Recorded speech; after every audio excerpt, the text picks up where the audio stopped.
Welcome to another episode of Out of the Woodwork podcast, brought to you by Axminster Tools with me, Sean Evely. In this episode, I talked to Iranian craftsman Abdollah Nafisi. Abdollah specialises in making one-off commissions that fuse both modern and heritage craftsmanship from his studio in Sussex, with spontaneity, playfulness and improvisation at the core of his work. Letting go and having no fear as a maker is one of the things that excites Abdollah, pushing boundaries while also exploring and maintaining the tradition of the craft. Okay, so Abdollah, thank you for joining me today. How are you? I'm very well. Thank you very much for having me. I'm sitting outside of my studio. It's really good weather. It's a really good weather. I mean, it'd be nice to have a bit more rain these days, but hey, here we are. More rain? You're the first person I heard say that. Well, it is raining right here at the moment, so yeah, we need a bit of rain. Where I'm sitting is in West Sussex in Horsham, and we have actually been banned to have hose in our gardens. So there is that's the same. I'm in Kent. So okay. So for people that don't know you, can you give us a background of yourself and what you're all about? The long one or the short one? Well, I've got a lot of time. I don't think the podcast is actually long enough to get through everything because you sound like such an interesting person. So let's go for the long one and see where it goes. My name is Abdollah. Surname is Nafisi, and my background is very much starting from long time ago. I'm Iranian, and when I was 3 years old, I was pretty much brought up in my mother's university where she was studying architecture. So your mother did architecture. I heard your father was an inventor as well. Yeah, absolutely. Yeah. It was a very strange upbringing for me because I think up to the age probably 6 or 7, I was so naive thinking that all the parents are architects because I was pretty much brought up in the middle of that environment. And my father was always doing some invention in the back of our garden. And his dream was to build paper factories that are producing paper out of agricultural waste. He won a lot of awards, and as a kid, I always saw that you can move a lot of things in the back of your garden. So I never even thought of working for anybody. That's how my brain was always set up. So I was thinking that I could be an architect because I would find it much more interesting, but practically I was always finding myself in my father's workshops, and as people were welding and cutting things, it was fascinating for me. And sometimes when he was short in money, I would become his assistant, or later on I became one of his main welders who was making big pressure cylinders for their factories and everything else. It was a very strange time, my upbringing. It was the war of Iran and Iraq. So it might be quite relevant to the day because a lot of things are happening to the kids that I hear in the news. I can really relate to. But you might find it funny. I thought that's how the world is. I thought that a child is born into war. I thought that's how the kids are being brought up. So in fact, I was seeing a positive side of it. I was finding it quite fun. Because, wow, this time we didn't get bombed. Yay. And it's like a game. Yeah, it is like a game. It is really like a game. And and it was affecting my drawings, and I was looking forward to see if I can draw a jet. I would love a jet that come towards our house and I could actually see one. It was quite disappointing when I saw the first jet went so fast and it was like a line and I didn't see anything of it. So I drew a line on my paper. So I think seeing positive, and I was a bit different as well because I remember my siblings would run downstairs and trying to find a shelter, and I was running upstairs to be able to see if I can find a jet, and my mother was always upset about that behavior of me. But I think to this day I have kept that attitude, really. I can see how there's always an opportunity, and there's always a bright side to everything, to have a good time. Doesn't matter what the circumstances are. That's an amazing mindset. Do you think you have to have that mindset growing up the way you did? I think I guess that I was looking at experiences. You grow up with such experiences around you, looking at your father trying to make a living from outside of the garden but having very big dreams. Or looking at my mother designing quite large buildings on the kitchen table, and seeing them actually happening gave me that vision of thinking that it doesn't matter where I am, how the circumstances are. It's all to do with me being who I am, believing in my set of skills, and having a dream, working my way backwards, and start from where I am. And it's going to happen. To this day, I'm 40 years old. I can promise you, I can promise you this, that once you set up the goal for yourself and say, I am patient, universe, let's go. And I don't mind how long things will take, what's going to come ahead of me. I trust we're going to the direction that we set together. And everything happened, Things can... I'm jumping along in my stories, but to be honest, when I came to the UK about 11 years ago, my dream with about £1,000 in my pocket was to make furniture for the Queen. And and I have relationship now with the royal family, not like a personal, but in my works. Yeah. And it's starting to happen now. I can see that the dream wasn't far away, but I started working in a pub when I came here. And for 2 years, I worked hard and collected money to buy tools. But going back to the story, when I became about 16, for 1 year, my father decided to take his PhD on biotechnology, still doing his paper dream to create those paper factories out of agricultural waste. So he came to get his PhD and brought us with him. So it happened to me with a very bad English language. I was in history class for GCSE. It happened to be that year, and it was very difficult. But I had a really fun history teacher, and he asked me one question at the end of the class. He said, "Abdullah," I said, "Yeah, Mr." I think his name is Mr. Featherstone. And yes, Mr. Featherstone. He said, "Tell me about Iran." I said, "Well, what do you want to know?" And he said, "You have a very famous bridge in a city I can't remember, and the most famous bridge." And I thought to myself, I don't know any bridge in Iran, let alone the most famous bridge.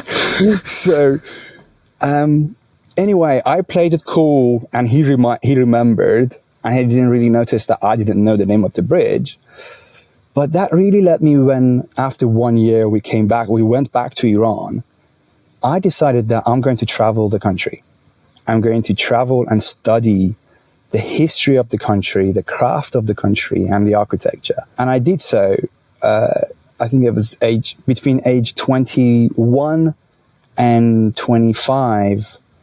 I only traveled the country with nomads and tribes. I was studying as well at the same time, but I was such a bad student. I was always off my classes and just traveling with nomads and tribes in the middle of mountains and deserts, learning the arts of spontaneity from them, how they were making these rugs and carpets.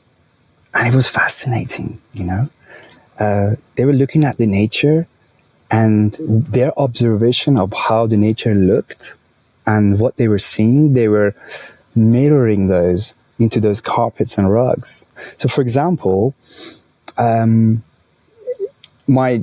had studied that some of the symbolisms meant some quite sophisticated philosophical meaning in the carpets.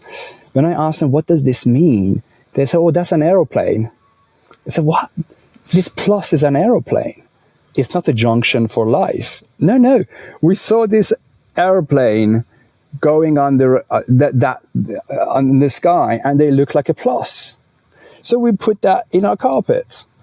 I said, So to me, it was fascinating because at the same time I was looking at those rugs and carpets, and rugs and kilims specifically, because they were very improvised as they were making them, ending up in the most luxurious homes, and people loved them. They were really being dealt with in the world as an artwork. So for me, it was fascinating how they were thinking as they were producing these works. Even this freedom of sourcing the material in relation to the land became my obsession, the way that they were treating it. So have you ever seen one of these Persian rugs that the colors of, for example, red are so different in so many different lines or different shades of red? And you would ask yourself, why is that? And it's fascinating. They would, it's because that as they were traveling, they were picking up different plants. And each plant is a bit different as they were traveling. For example, like 4 mountains down the line, had a different, it was a bit of a different species. So the color of it would be different onto their wool. And so you can almost say how long, by looking at these rugs, how long the length of their stay on that specific area had been. Wow. So this is very similar, the way that we look at the wood. So all the rings onto the wood, when we can see, oh yeah, so this is spring between each one of these two lines. This spring has had a lot of water, or this spring has been very, very dry. So way of living in a way that's so organic with nature, that is also readable in your craft for other people, became my path. I said, I want to create a craft that is recognized as art, as well as being very spontaneous and close to the land. And it took me 15 years, really, because I decided to make furniture that goes with these beautiful carpets and rugs, and being built in a way that these handcrafts being built. I thought it's going to take me probably about 2 years. I guess improvising, being able to improvise with the skills in woodworking takes a lot of time. So, yeah, and I couldn't believe that the magazines that in Iran I was being inspired by, one of them was Cabinet and Furniture Making magazine, which was, I think at the time, being edited by Derek Jones. And I would travel in Iran about 3 hours, that there was a shop that was just bringing their very random collection of these magazines that they would have probably purchased very, very cheap because they were outdated or something. So I would go and buy them very expensive from these stores and take them to my workshop. And I'm just thinking, oh my God, like these works are really good, this quality of these works. And yeah, it was 2019 that my face was printed on the cover of the same magazine, and was written engineered and improvised. And thinking, it really goes back to setting up the dream, and it will happen. It's really not that complicated. That's an amazing story. I wish I had very creative parents. I don't. Why didn't you go down the inventing route or the architecture route? It's such a good question. I suppose that I was always user testing. I borrowed this word from tech world. I always try to user test different characters onto myself and measure it with my own patience and if it's making me happy. I don't remember when somebody told me, do something that makes it feel like a hobby and you want to do it all the time. I also well remember that the first time I saw on a Metabo, I think it was a Metabo where there's written work, don't play. And I really thought that I want to do something that feels like playing. My mother, every time that she was designing a building and drawing a building, by the time the building finished, it would have taken a long time, minimum of 2 years. Within this time, she had changed her mind multiple times. And she had grew out of the original design. And that was one thing that I didn't like about it, because I wanted to grow with my works. I said, well, if I want to create a piece that has a start to finish, once it finishes, I want to start a new idea as I'm making that idea. Whereas a building would take way longer and I would have been a different person by the time that the building would have finished. But I took a lot from that world. I liked architectural thinking. I liked the accuracy. I liked thinking out of the box. And many architects had a huge impact on me, like Le Corbusier. That tree in the middle of the house that he preserved and created a circle around it. And it really stayed in my mind. And how you can think differently and how you can work with the nature, because we are the nature effectively. I am the nature. I am nothing much different from the tree. Arts and crafts, that they are the glue between all these worlds. They bring them together. I think in order to bring science and even religion and even the big industries together is arts and crafts. It's us that we think about some ideas and we produce small models. And this is how the world could be. This is how we could take the next step. This is how we can even make a bowl. This is how I think, as a very small industry, a bowl should be made. This is where think about the wood locally, thinking about the manufacture of the tools locally, and also going, and then as a maker, have I done my research about, for example, how is my manufacture of my tools is going on about the way that they are working with their industry, and sharing that with the audience. It has a huge impact, because I think today is the first time, in my humble opinion, in history ever, that craftspeople and artists have direct voice to everywhere, to politicians, to people, to consumers, to B2B. The objective is that this is how we think we do it. Maybe wherever you go, maybe it's going to be in tech industry, maybe it's going to be in car industry, maybe food industry, or activism. This is how we think we should go on about it, and maybe you'll take something from it. That's very fascinating. Also, your point back on architecture, I never heard of it being described that way, as it's such a long process, and by the time it's complete, you've changed as a person. I totally understand that.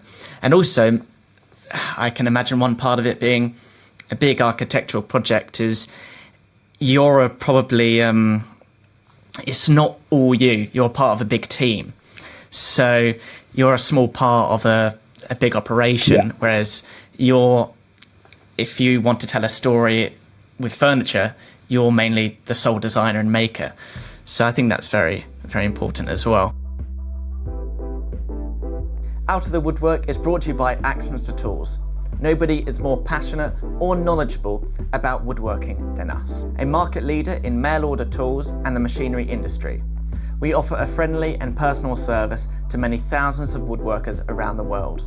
Whether you're a trade professional, a business owner, an education leader, an amateur DIYer, or a hobby enthusiast, we share your passion. Discover more from Axminster Tools. Just visit www.axminstertools.com. So you, at that point, decided you wanted to go down woodworking, and you studied woodworking. You started that in Iran? Yes. I mean, architects themselves, they always say, if you want to be a really good architect, you need to be able to design and make a really good chair. So yeah, I've heard that. And most famous architects, they all have an interesting chair that really represents the way that they think. I mean, Frank Gehry, look at his works. His buildings are phenomenal. They're so unusual. And when he made a chair, it's an all steam bent chair, all round, big shapes, quite organic, and really explains about. So there are big conversations between our friends, and we sit and talk about works and design and art. Is that are architects design influenced by furniture makers, or is the other way around, or which one is more influencing the other one? But I guess that one wouldn't really say. So my start towards furniture, I went to the college to get my bachelor. It was somewhere in the deserts of Iran. It was an art and architect school, but I really specialized my work around Persian carpets and rugs. Afterwards, I thought I gave it a go to be in the world of carpets, because I could see that the outcome it was making a lot of money, and obviously. I think commerce in everything is very, very important. So to me, it was very important from the very beginning, because I knew that I have access to very good advice in my family, in fact, high quality advice, but none of my parents were necessarily very great money makers. So they were passionate about what they were doing. So I wanted to be a little bit more successful than them in terms of being able to sustain my own art and be able to make money of my own art and not be too stressed. The world of invention is very, very stressful. So that was quite something I wanted to delete from my path. So I wanted to go towards sculpture in my heart. However, there was an advice being given to me by a painter, and she said to me, well, do something that people feel the art and actually can use the art. And I thought, well, that's furniture. And I'm going to create furniture that goes with these beautiful carpets and rugs. So I went for 2 years of a course that was in Iran. In fact, it was a course for free. It was a government subsidized course, and we were making furniture for production. At the same time, they were teaching us how all the techniques and crafts being done. When I finished college, 2 years college, I started my own workshop in the back of the same garden that my father started his own business. So in the same area, I decided to start I made a little shed, and my dad also helped me. It was very small, and it was incredibly cold in the winters. I remember that even the gas cylinder that was meant to keep me warm was freezing itself. But I made some of my best works in that time because of that dream. It was. I remember I had a Metabo bandsaw and a multi-tool, a multi-purpose machine. It was so dodgy. It was so dodgy machine. It had no guards whatsoever. Really, when you pressed the machine, everything would start at the same time. Everything was spinning. So you really should position yourself in a way that your hand doesn't get into anything. It was so dodgy. But I got a lot of work out of it, and in fact, very soon I relatively became quite famous in Tehran, the capital, because of the unusual work I was doing. And I wanted to create furniture that doesn't use any glue. So I was fascinated by the dovetails. So I said, I can technically dovetail anything into anything. Even the table surface can be all dovetailed to one another. So I did that, and I think that Levi's store at the time was in fact really liked one of my works. And when they saw a table being made for a sports shop that I had made for one of my friends, he was selling ski stuff, and so Levi's became interested in that table. They ordered me a table, and then the next table they ordered again. And then people kept asking Levi who has made this, and they generously kept giving my contacts to people. And so that was a really, really fun time. However, the problem was this cabinet and woodworking magazine, because I was opening it up and I was seeing how much skills I'm missing and how much people are really pushing themselves, but I needed more training. And I really needed to be closer to these boys. So when I came to the UK, everything changed for me, because the currency that I had in my pocket, you have to divide it to 1,000, really. That's how small it gets. So I learned that portfolio is everything. You can really go so much with portfolio. And very quickly I realized that my portfolio in Iran is really not trustworthy in the UK. People don't know if I've made it or not. So it's got to be somewhere closer to home. And so that was my strategy. I worked in a pub close to where we live from 6 p.m. It was with a pub called Hornbrook. It's great food as well. They have a chain in the UK. And I'm not sponsored by them, though. So, and, you will be now. Well, there we go. But I'm very grateful, because they gave me wings. I went there, they accepted me immediately, and I was working from 6 p.m. to 1 a.m. When we were closing and cleaning the bar, and then getting up 5 a.m., cycling to Brighton, about 10 miles, and I was working for a furniture making company almost for free, really. And it wasn't their fault. They said, look, we don't have capacity. What they could do instead for me, they make my designs. So what happened was that suddenly I had designed a restaurant. I had made a really fascinating chair or a table, and in Brighton, coming from Iran, suddenly having a portfolio in a city called Brighton, it's almost like having a personal villa on the moon with a swimming pool. That's the difference in terms of the scale, and not being accessible. So I made that accessible to myself. I put that in my portfolio, made a small website. It was a terrible website, but it was a website. It had adverts all over it because it was free. And even that website, Rachel, my friend, made it for me, and in exchange of a little coffee table I made for her. So I also realized that people are happy to skill swap. So I started making furniture for people, and then in response to that, they will give me a skill that they could give me. So she made me a quite good, reasonable website, and that little website started bringing me jobs.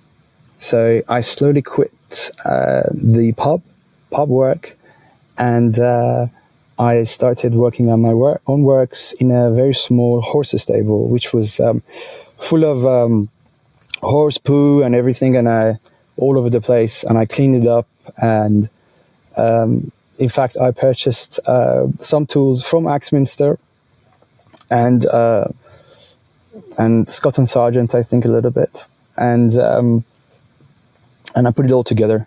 And there was a local shop called Brian Tools and Fixings. They gave me some tools. I always, sometimes they became friends, and they were giving me like installments.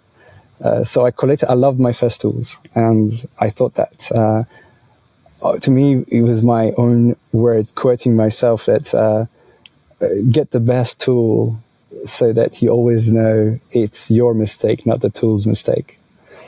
And that's quite a good one. Yeah. But you know what happened afterwards?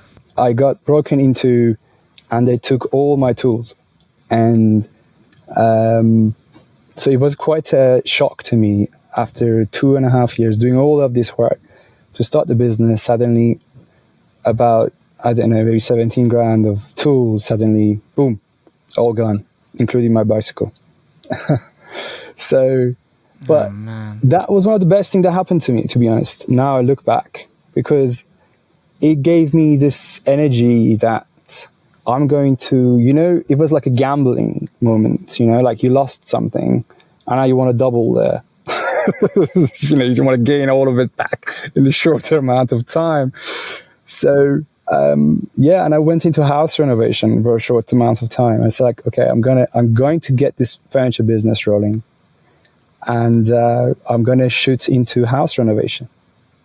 So and then in the middle, I whenever I had money and time, I went to meet some masters, even for a conversation, to a short course which I could afford. Axminster, in fact, I realized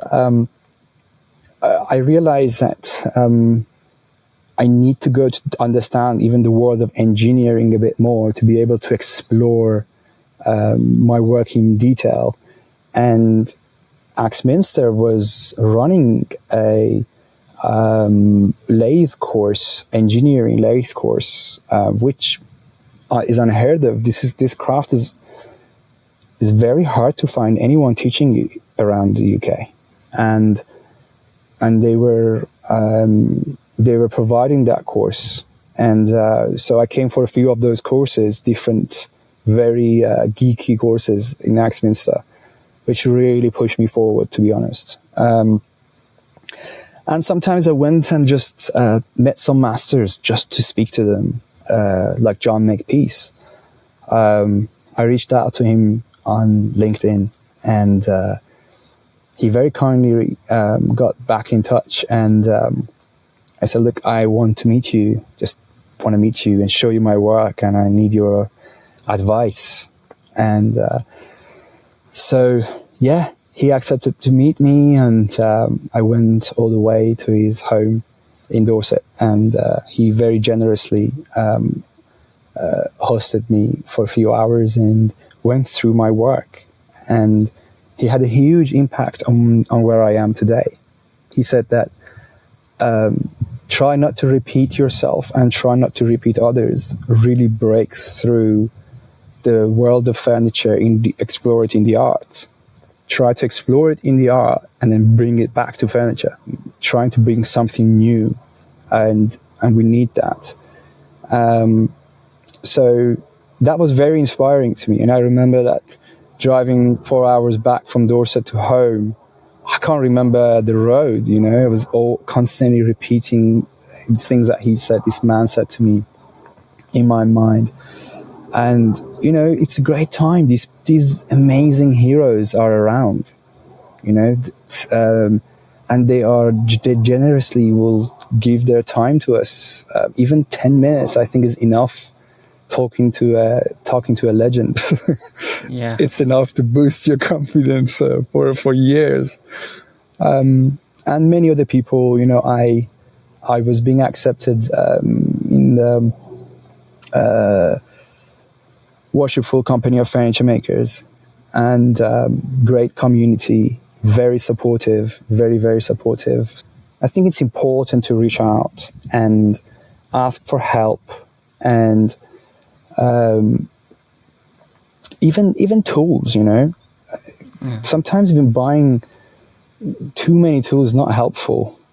You just want to even sometimes just pick up the phone and pretend that I want to buy a tool and just ask so many questions of Axminster advice lines, you know, like half an hour. So what do you think? And they're happily sit behind the phone and say, I don't know, man. I don't know.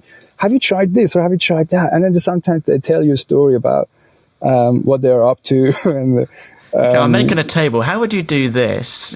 But it's true. It is really true. It is really true. And they sometimes get like upset at you, like, no, why are you doing that? No, it's not the right way. No. Let me actually put you in touch with somebody else on the phone. Hold on the line.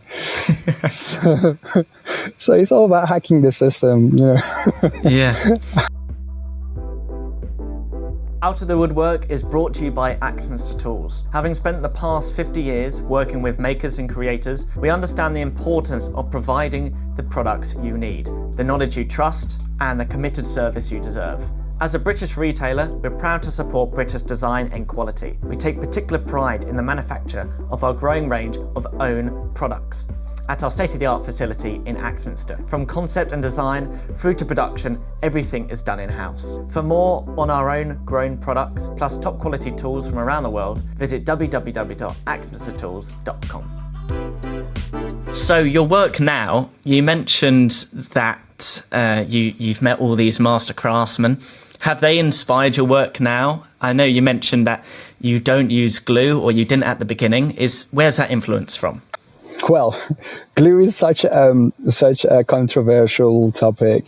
Well, at the beginning, my challenge was not using any glue in my furniture.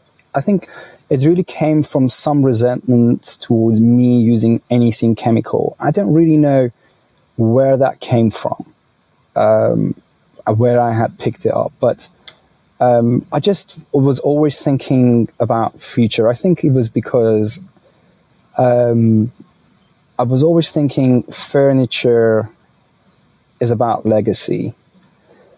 I guess when I was looking at Persian carpets and kilims and rugs, the maker of them could have been passed away. But I was seeing they were working really beautifully, and because the way that they were crafted and built was being kept in generations, I wanted to make something that will last in generations. And somehow I'm really trying to find a link of why I didn't want to use the glue. But I think it was, again, because of my resentment towards anything too chemical to this day as well. I'm also asthmatic myself. I mean, since I was a kid, anything that was chemically charged was hugely impacting my lungs, and I couldn't breathe. And I felt, why does the work should be like that? Why do we make things that are just for function, you know? Why can't we make things that might sound squeezy a little bit, but actually they work really well. They're so beautiful and they can last for generations, and they're repairable. So I think moving forward, I learned about glues, and I realized there are lots of ethical glue companies around. and I started using them, things that you can sometimes heat them and the glue opens up, and there are lots of different techniques that you can open up a joint. So yeah, I think so then I thought, you can have legacy with gluing up things together in a way that people can see it and understand how they can repair it 200 years down the line. Why not? And where I am today is that when lockdown happened, I was very much looking at the works by Wendell Castle. And he, if I'm pronouncing his surname correctly, and he is known as the father of art furniture. And I was listening to his interviews and everything, and I put it next to what John Makepeace told me. And I said to my wife, Kate, I think it's a sculpture. I think where I'm going, my next path, the continuation of my path is a sculpture. I'm going to experiment everything that I've learned today in the world of a sculpture, as well as understanding that the art world next to the world that I understand, craft, as a quite exciting path. Applied for Royal College of Arts, and they recognized my furniture as a sculptural forms. And I got into the Royal College, and I'm the second years of doing my master's. My main material that I'm working with is wood and metal, but mainly really wood. So this is where I am at the moment, which is very, very exciting. Art exhibitions and bringing design and fine art together in the art world. It's, to me, from my end, is a really interesting new debate that is happening in the college and even outside of the college. Working with local material is around me. I think local is an overrated word that is being used these days, but I don't think how overrated it is. It's got to keep being used because, in my opinion, it is the way forward. It really goes back to how Persian nomads, and maybe all the nomads around the world, working with the local material that around them, and they're living with them, and they're making their craft, and they're selling it too. It creates community, creates strong communities, and being loyal to our local material and people. So that's where a lot of my concepts are really rooted into. Also, accidents and problems. We talked about it today in the podcast. I'm taking everything very seriously, just like the way that those thieves came to my studio and took my everything. If there's a big mistake that happens in my work that makes me want to cry, oh God, this project is really ruined now, I take it seriously. Maybe it's a sign. I continue it. I say, okay, why did this wood break? Maybe we should go left instead of right. It has broken towards the left, and the grains are going now this direction, so I go the direction that is broken, and I cut it, and I start from there. Everything turns into different. So I think that's really aligned with the way that nature works for me. Instead of trying to push my material exactly how I had designed it, I actually like to work with the material. I like to work with the accidents and feel spontaneous as I'm working. So what really resonates with me is when you're talking about furniture being artwork, and I think we're still sort of at the point of convincing some people that it is an art form, and that can help justify some of the prices furniture makers are giving. Yeah. But I also love how you're going into more sculpture, because you start off with furniture. I want to go into lots of more artwork and wall art especially. I'm really interested in trying out some wooden wall art. So before we wrap up, I'd love to hear about your proudest piece of work, or the piece, your favourite piece of furniture. I know, looking at your work, my favourite piece has got to be the rescued piece of ebony, which the large joint that is, I don't know how you did it because it's interlocking, you can see through it. I could picture that in any gallery or museum. Not that my house is a gallery, but I'd love it in my house. Is that your favourite piece? Very flattering and humbling at the same time. Actually, that piece is quite a significant piece in my heart, actually, because first of all of the works that I make them because they are helping my concept to go forward, and they're helping me to grow. Each one of them, I'm growing with them. So I'm grateful for all of them.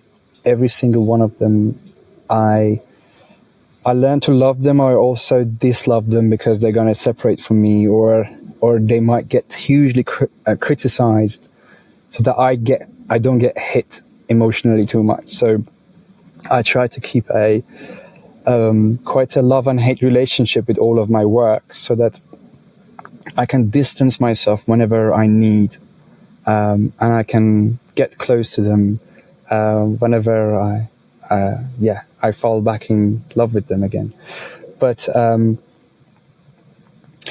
the ebony work, it's really about the connection. Joint is about coming together. Two pieces that interlock into one another, to me, is a very romantic interaction, and not arting to me, because I think the moment that two joints are emerging to one another is very, very satisfying to look at. I think it reminds us all into many different things. It could be two lovers coming to each other's arms, or it could be two friends shaking hands, or it could be a building being built, or a Lego moment that we had as a childhood. So I really decided to put my finger on that. Yeah. So thank you very much for your very lovely comment and telling me your favorite work. It is one of my first works. That's when I started my furniture not from furniture, but next to the furniture. I started my sculpture career. It was one of my first works, and the way that I made it, because it was an ebony piece, I didn't have enough of it, so I really dug into the work. So so I started cutting into the current wood. So the size of the wood is not much bigger than what it is. So I cut out the wood from inside, and patiently, it took me 2 months to make this joint. And, wow. And then took it apart, turned it into the joint, and put it back together again. So, so it's one of the fundamental pieces in my story. Yeah. Abdollah, it's been a pleasure talking to you. Really inspirational. Before we go, can you tell everyone where people can see your work and your social media links? First of all, thank you very much, everyone, for listening to my disturbing voice. Not at all. Yeah. And my Instagram is Abdollah.Nafisi. Abdollah with O. And that's the main platform that you can find me on. Yeah, I'm very accessible, and reach me out if there was any questions or anything. But thank you so much for having me, really. Thank you. You've been great. Okay. You too. See you too. Bye. Bye-bye. Join us again next time for another episode of Out of the Woodwork. For more episodes, to listen and subscribe, search for Out of the Woodwork on all major podcast sites, including Apple Podcasts and Spotify. And for more woodworking project guides, demos, tools, reviews, and more, visit www.axminstertools.com.